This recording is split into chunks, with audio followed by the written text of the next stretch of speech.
ये तस्वीर आपने देखी, ये वीडियो आपने देखा या यूं कहूं सुना, इस वीडियो से आती आवाजें किसी भी व्यक्ति का कलेजा चीर देने के लिए काफी है। पक्षियों के रोने की आवाज ठीक उसी तरह आ रही है जैसे आशियाना तोड़े जाने पर कोई इंसान रोता हो। ये आवाजें उन मूक प्राणियों की हैं जिनकी पीड़ा इंसान अपने विकास की अंधी दौड़ में भूल चुका है, या कहें कि ना ही देखता है और ना ही सुनता है। सोच के देखो कि रात का टाइम हो रहा है और सामने एक जंगल है, उसमें से मोर और बाकी जो पक्षी होते हैं उनके चिल्लाने की आवाज आए।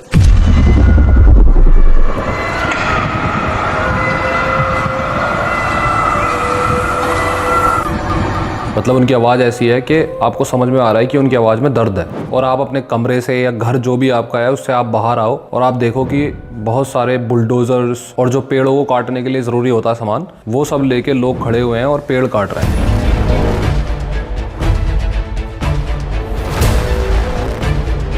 यही हुआ हैदराबाद यूनिवर्सिटी के कांचा गच्ची बाउली फॉरेस्ट में। जब तक सुबह हुई तो सोइयों पेड़ कट चुके थे। नॉर्मली तो इंसान जो है इस टाइम पे सोता हुआ ही होता है, लेकिन यूनिवर्सिटी के स्टूडेंट्स, कॉलेज स्टूडेंट्स, उनका कोई टाइम नहीं होता सोने का और कोई टाइम नहीं होता सुकून में बैठने का। तो घूम रहे होंगे कुछ यूनिवर्सिटी के स्टूडेंट्स और उन्होंने ये नोटिस कर लिया। तारीख आ गई 2 अप्रैल और 2 किलोमीटर स्क्वायर का एरिया जो है फॉरेस्ट का वो साफ हो गया। जो वहाँ पे आई विटनेस थे उनका कहना था कि जो लोग आए थे जंगल को साफ करने वो इतनी तैयारी के साथ आए थे, इतने ग्रुप में आए थे कि बस कुछ ही दिनों में वो 400 एकड़ का जो फॉरेस्ट है उसको साफ कर देते। तेलंगाना की रेवंत रेड्डी सरकार ने सोचा कि 400 एकड़ ग्रीन कवर को हम साफ कर देंगे, समतल कर देंगे और हैदराबाद आईटी हब गाचीबोली को और एक्सपैंड कर देंगे। थोड़ा बहुत अगर स्टूडेंट प्रोटेस्ट कर भी लेते हैं यूनिवर्सिटी ऑफ हैदराबाद के, उनको हम मैनेज कर लेंगे और बहुत सारा अर्थ मूविंग इक्विपमेंट ला के आनन फानन में जमीन समतल करके, पेड़ पौधे हटा के, जानवर हटा के हम 15 से 25 हजार करोड़ रेवेन्यू अपने लिए कमा लेंगे इस हाई प्रोफाइल आईटी कॉरिडोर में लैंड को बेच के। लेकिन जो उन्होंने एक्सपेक्ट किया नहीं था वो था मैसिव जो रेजिस्टेंस हुआ, जो ऑपोजिशन हुआ स्टूडेंट से, टीचर से, अलुमनाई से ऑफ यूनिवर्सिटी ऑफ हैदराबाद। तो सबसे पहले इन लोगों को सलाम, स्टूडेंट्स को सलाम, टीचर्स को सलाम, अलुमनाई को सलाम, जिन्होंने सारा ऑपोजिशन देखते हुए भी, सरकार का माइट देखते हुए भी वो पीछे नहीं हटे। जिस बर्बरता से स्टेट मशीनरी ने स्टूडेंट्स के खिलाफ काम किया, उनको अरेस्ट करने की कोशिश की, उन पर लाठी चार्ज करने की कोशिश की, अगर कोई ड्रोन उड़ाता है, फोटो लेने की कोशिश करता है तो पुलिस उस पर भी कार्रवाई करती है। भारत में जंगल काटने को अगर नेशनल स्पोर्ट घोषित कर दिया जाए तो ज्यादा सही रहेगा। पेड़ काटो, पैसे कमाओ और इसे विकास का नाम दे दो। ये जो विकास है ना, ये होना जाना नहीं है। ये फालतू में पेट दर्द करता है, एक उम्मीद जगाता है कि हाँ अब होने वाला है, होगा नहीं। पर हमें मूर्ख बनाने के लिए पर्याप्त है ये विकास नाम। ये वही राजनेता हैं जो कोरोना में हमें ऑक्सीजन की किट अवेलेबल नहीं करा पाए। Serious shortage of oxygen in the national capital, not just the national capital, several other states also facing similar situations. लेकिन धड़ल्ले से जंगलों को काटते हुए चले जा रहे हैं। उन्हें जंगलों के जानवरों की वो आवाजें नहीं सुनाई दे रही हैं।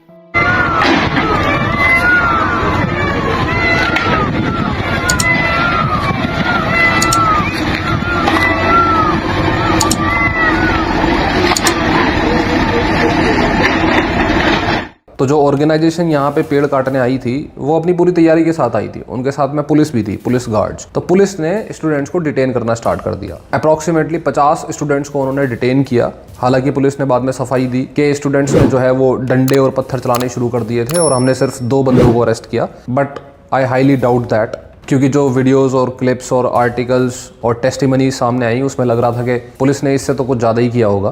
खैर, प्रोटेस्ट और आगे बढ़ा तो पुलिस की जो प्रेजेंस है वो और ज़्यादा बढ़ गई। पुलिस जो है वो अपने प्रॉपर रायट गियर्स जो उनके पास होते हैं वो सारे लेके खड़े हो गए, बैरिकेड्स लग गए। Police have forcibly taken us away and this is not a detention also. लोग जबरदस्ती हमको उठा के लेके जा रहे हैं। हम कैंपस में आए थे पूछने के लिए कि क्यों यहाँ बुलडोजर आया है, खड़े हुए थे, सवाल कर रहे थे, कुछ नहीं किए थे। और टाइम आ गया 2 अप्रैल का और इस टाइम 2 PIL फाइल करी गई तेलंगाना हाई कोर्ट में। और फाइनली ये सब कुछ चलते हुए जब अपील गई हाई कोर्ट में और सुप्रीम कोर्ट ऑफ इंडिया में, अब सुप्रीम कोर्ट ऑफ इंडिया फिर इस मैटर में इंटरवीन करती है और कहती है कि ये बहुत हो गया, इसको अभी के अभी बंद करो। ये बहुत बड़ी एक जीत है स्टूडेंट्स के लिए। सुप्रीम कोर्ट ने इस मुद्दे को उठाते हुए काफी डांट लगाई तेलंगाना स्टेट गवर्नमेंट को। उन्होंने शौक जाहिर किया कि भाई तुमने इतनी जल्दी क्या थी तुम्हें पेड़ काटने की, और प्रॉपर एक सफाई दो कि तुमने किस प्रोसेस के थ्रू ये पेड़ काटने शुरू करे। खैर जब ये सुप्रीम कोर्ट का डिसीजन आया फाइनली, तो जो स्टूडेंट थे प्रोटेस्ट कर रहे थे उनमें खुशी की लहर दौड़ गई। वो एक दूसरे को गले लगाने लग गए, कोई रोने भी लग गया, और फिलहाल के लिए जो कांचा गच्चीबौली का डिफोरेस्ट्रेशन है वो रुक गया। प्रॉब्लम यहां आती है कि ये जो लैंड है ये काफी कॉम्प्लिकेटेड है, इसकी हिस्ट्री।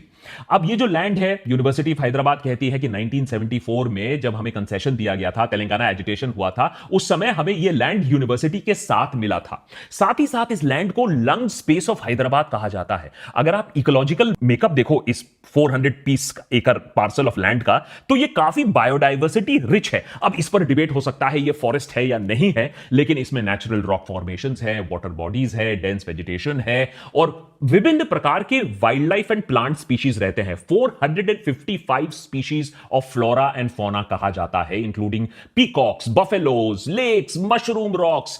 तो एक्टिविस्ट जो हैं, जो वाता फाउंडेशन के एक्टिविस्ट हैं, जो इसके लिए लड़ाई कर रहे हैं, वो बार बार पिटिशन लगाकर कोर्ट में ये गुहार लगा रहे हैं कि भैया इसकी जो भी हिस्ट्री ज्योग्राफी हो इस लैंड की, हम चाहते हैं इसे national park under wild life protection act declare कर दिया जाए, डीम्ड फॉरेस्ट इसे बना दिया जाए।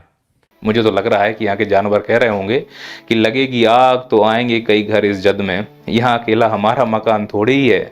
जानवरों की वो हाय कह रही होंगी हम लोगों से कि आज तुम चुप हो हमारा घर तोड़ने पर, प्रकृति एक ऐसा समय लाएगी कि तुम्हारा घर टूटेगा और हम चुप रहेंगे।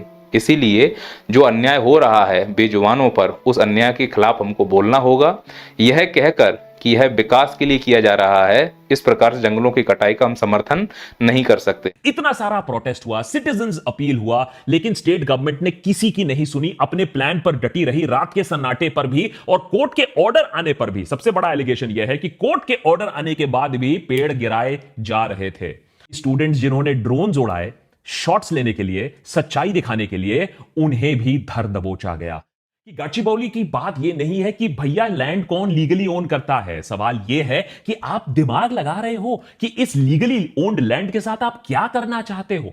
क्योंकि फॉरेस्ट जैसा ऐसा है, अब आप इसे माइक्रो फॉरेस्ट कहें या बुशी एरिया कहें या श्रबी एरिया कहें, सवाल इस बात का है कि पूरे शहर का 1 से 4 डिग्री तापमान ये ग्रीन लंग आपका कम करता है, वाटर सिंक की तरह काम करता है, कार्बन सिंक की तरह काम करता है। जब सिटीज में हीट वेव्स बढ़ रही हैं, क्लाइमेट चेंज हो रहा है, इसमें कोई रॉकेट साइंस नहीं है कि ये ग्रीन एरिया, ये ग्रीन लंग स्पेस आपके शहर को बचाएगा। और ये हैदराबाद का लास्ट मेजर ग्रीन लंग बाकी है, इसको आप बर्बाद करना चाहते हो क्योंकि आप एक फाइनेंशियल डिस्ट्रिक्ट बनाना चाहते हो, आप एक आईटी पार्क बनाना चाहते हो।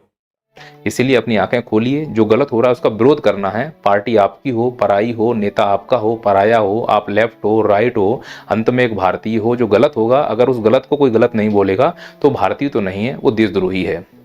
एक सच्चा भारतीय बनिए और गलत आवाज के प्रति आवाज उठाइए। जय हिंद, जय भारत।